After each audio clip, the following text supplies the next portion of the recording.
একটি যুবতী মেয়ের উপর ৬টি জিন বা ভূত আক্রমণ করে। Ich will auch für die anderen leiden, damit die nicht mir kommen und so.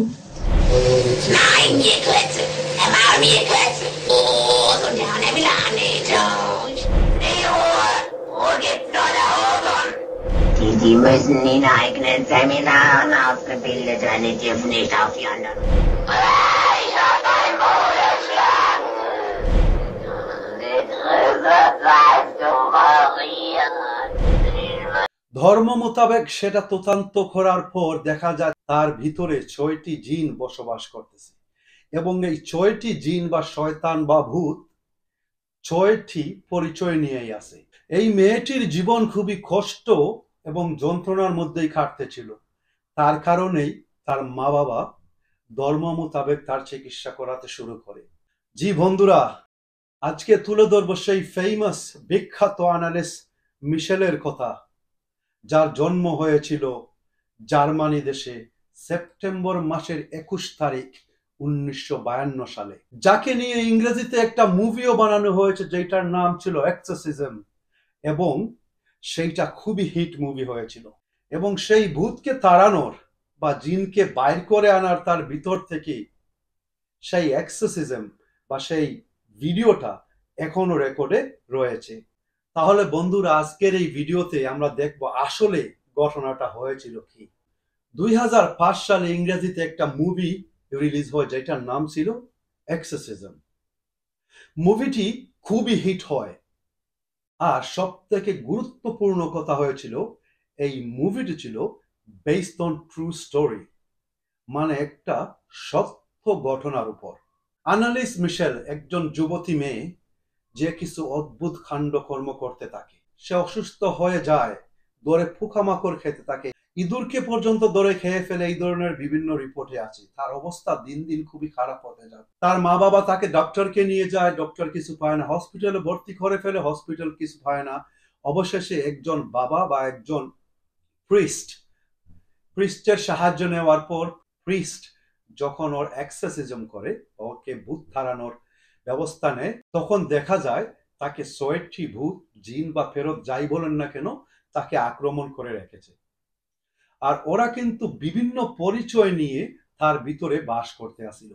সেইটা দেখার পর সবাই ভয় পেয়ে যায়। প্রিস্টের কথা অনুযায়ী চিকিৎসা করা হয়।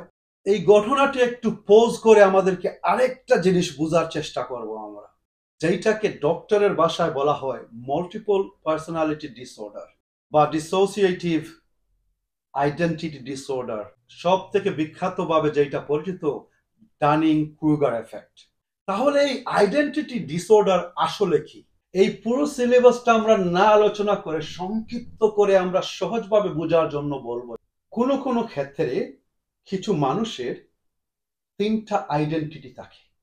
এক, আসলে আমি কি রকম মানুষ। দ্বিতীয়, আমি কি রকম হবার চেষ্টা করতেছি। আর তৃতীয়, আমি কি রকম হব বা আমার আইডিয়াল পার্সোনালিটিটা কি। বোঝার জন্য আমরা বলবো, মনে করেন একজন ব্যক্তি, সে মনে করে আসলে সে খুবই দয়ালু, সে দানশীল, সে সাহায্যকারী। এইটা তার ৩ নম্বর, যে কিরকম ব্যক্তি আসলে সে হতে চায়। কিন্তু হাকিকতে সে দানশীল তখনই হয় যখন সে দানশীল হওয়ার প্রয়োজন মনে করে, যে এই এখন দান করলে বা এখন সাহায্য করলে এইটা করার ফলে আমি উপকৃত হবে বা লোকেরা আমার জয় জয় করবে বা আমাকে নিয়ে লোক বাহবাহ দিবে, তখনই সে দানশীল, দয়ালু বা সাহায্যকারী হয়। আর তার এই দানশীল, সাহায্যকারী, দয়ালু হওয়ার পরে যদি সে বাহবা মানে রিটার্ন কিছু পায় না, সে কিন্তু আসলে দানশীল, সাহায্যকারী হয় না। এইখানে এই ব্যক্তিটা আসলে কিন্তু দানশীল নয়, সে হচ্ছে প্রয়োজন অনুযায়ী অবস্থা দেখে ব্যবস্থাকারী। কিন্তু তার যে মাইন্ড, তার ব্রেইনে সে একজন দয়াবান, একজন সমাজের সহকারী, একজন সাহায্যকারী ব্যক্তি হিসেবে সে নিজেকে ব্রেইনের মধ্যে এটা অলরেডি স্টক করে ফেলেছে। এখন যদি কেউ তাকে সে কি ধরনের মানুষ সেই আয়নাটা দেখিয়ে দেয়, তাহলে কিন্তু এই লোকটা খেপে যাবে। হয়তো তাকে আক্রমণও করতে পারে, হয়তো তাকে গালবকা দিবে এবং সে যে দানশীল এবং খুবই সাহায্যকারী সেইটাকে প্রমাণ করার জন্য অনেক কিছু তুলে ধরবে। আমি এইটা করেছি, এইটা করেছি, এইটা করেছি, এইটা করেছি, মানে সে তার নিজের পরিচয় দিতেই থাকবে। আরেকটা কনসেপ্ট হচ্ছে, যেমন কিছু মানুষ ছোট্টবেলা থেকে অবহেলিত, পাড়াপড়শির অবহেলা, মা বাবার অবহেলা এবং অনেক কিছু জিনিস, খারাপ খারাপ স্মৃতি দেখে বড় হয়েছে, যেগুলার ফলে তাদের মাথায় একটা ট্রমা হয়, ব্রেইনে একটা ট্রমা হয়। সেই ট্রমা, সেই কষ্ট, সেই যন্ত্রণার ফলে কাউকে মুখ ফুটে কিছু না বলতে পারায়, কাউকে কারো সাথে শেয়ার না করায়, কারোর ভালোবাসা না পাওয়ায় তার ভিতরে, তার ব্রেইনের মধ্যে বিভিন্ন জিনিস চলতে থাকে। কোনো এক পর্যায়ে সে রাগ হয়, কোনো এক পর্যায়ে সে কাঁদে, কোনো এক পর্যায়ে সে হাসে। তার ব্রেইনের মধ্যে এইগুলা নিয়ে বিভিন্ন ধরনের চিন্তা ভাবনা চলতে থাকে। এক পর্যায়ে তার মধ্যে, তার ভিতরে বিভিন্ন বিভিন্ন পার্সোনালিটি তৈরি হয়ে যায়। আর জীবনে চলার পথে অনেক ক্ষেত্রে সাবকনশিয়াস ভাবে, অজান্তে, অবচেতন ভাবে সেইগুলো বিভিন্ন রূপে বাইরে আসে, যেটাকে আমরা স্বাভাবিক মানুষ না বুঝে কেউ বলি যে এটা সে একজন পাগল হয়ে গেছে, ওর মাথায় সমস্যা আছে। বা কোনো ক্ষেত্রে তো আমরা ওইটাকে বাবাদের কাছেও নিয়ে যাই, যে অমুক বাবা আছে, তেল পড়া দিবে, পানি পড়া দিবে। এই ক্ষেত্রে নিয়ে তখন সমস্যাকে সমাধান করার জায়গা এটাকে আরো নষ্ট করে ফেলি। এই ধরনের বিভিন্ন থিওরি রয়েছে।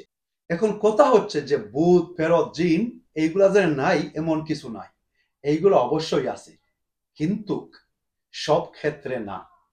অনেক ক্ষেত্রে আছে।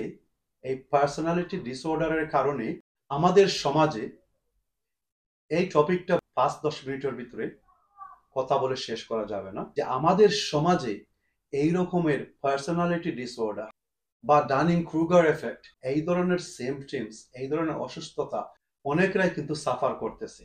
যদিও আপনারা এই ধরনের কাউকে জানেন, দয়া করে তাদেরকে সাহায্য করবেন। কিভাবে সাহায্য করবেন?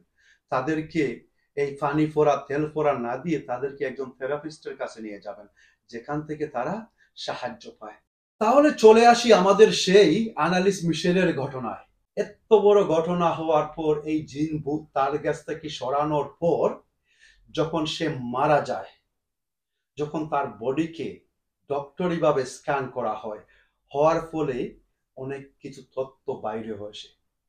আর এইগুলো ডিটেলে না গিয়ে আমি সেটাই বলবো, সেই তথ্যগুলোর মধ্যে এটাই থাকে, আসলে ওইখানে কোনো জিন, ভূত, ফেরতের কোনোই আশ্রয় ছিল না। সে ছোট্টবেলা অনেক অবহেলার শিকার হয়েছিল। সে ছোট্টবেলা তাকে অনেক ধরনের ভূত ফেরতের গল্প শোনানো হতো, যার কারণে সাবকনশিয়াস ভাবে, অবচেতন ভাবে তার ব্রেইনের একটা অংশ নষ্ট হয়ে গিয়েছিল। হওয়ার ফলে তার ব্রেইনে সেই কাহিনী দ্বারা, সেই স্টোরি দ্বারা, সেই অবহেলার কারণে বিভিন্ন পার্সোনালিটি তৈরি হয়ে যায়। আর তার কারণে কোনো যৌবন কালে এইগুলা অবচেতন ভাবে বাইর হয়ে আসে। যদি আমার কন্টেন্ট গুলা, ভিডিও গুলা আপনাদের কাছে একটু ভালো লাগে, দয়া করে শেয়ার করবেন। চেষ্টা করব আপনাদের কাছে আরো তথ্যমূলক ভিডিও নিয়ে আসার জন্য। আসসালামু আলাইকুম ওয়া রাহমাতুল্লাহ।